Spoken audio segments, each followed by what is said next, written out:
प्रधानमंत्री नरेंद्र मोदी की महत्वपूर्ण योजनाओं में से एक प्रधानमंत्री जन धन योजना के तहत कुल 51 करोड़ से ज्यादा बैंक अकाउंट में से 10 करोड़ से ज्यादा अकाउंट इनऑपरेटिव हो चुके हैं। इसमें से करीब 5 करोड़ बैंक अकाउंट महिलाओं के नाम से हैं, जो निष्क्रिय हो चुके हैं। इनऑपरेटिव हुए अकाउंट में लोगों के कुल 12,800 करोड़ रुपए जमा है। पिछले दिनों वित्त राज्य मंत्री भागवत कराड़ ने राज्यसभा में पीएम जनधन योजना के तहत एक सवाल के जवाब में इसकी जानकारी दी थी।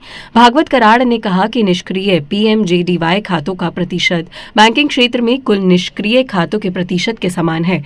कराड़ ने आगे कहा कि कुल 103.4 मिलियन इनऑपरेटिव पीएमजेडीवाई खातों में से 49.3 करोड़ खाते महिलाओं के हैं। इनऑपरेटिव पीएमजेडीवाई अकाउंट्स में डिपॉजिट कुल जमा का लगभग 6.12% है। लेकिन ये बैंक अकाउंट इनऑपरेटिव क्यों हुए?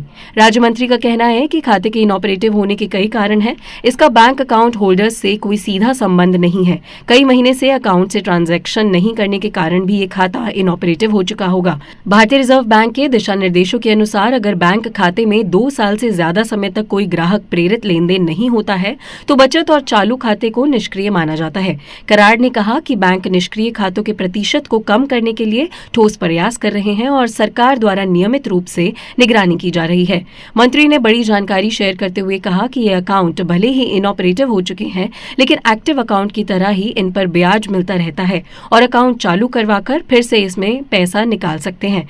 कराड़ ने बताया कि केवाईसी कराकर आप अपने इनऑपरेटिव अकाउंट को एक्टिव करा सकते हैं।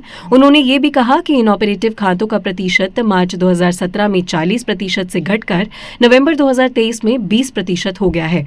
गौरतलब है कि पीएमजेडीवाई हर परिवार के लिए कम से कम एक बुनियादी बैंकिंग खाते के साथ बैंकिंग सुविधाओं तक पहुंच प्रदान करता है। आधिकारिक आंकड़ों के अनुसार योजना के तहत लाभार्थियों के खातों में कुल 2,08,637.46 करोड़ रुपए जमा है और लाभार्थियों को लगभग 350.1 मिलियन रुपए कार्ड की भी जारी किए गए हैं।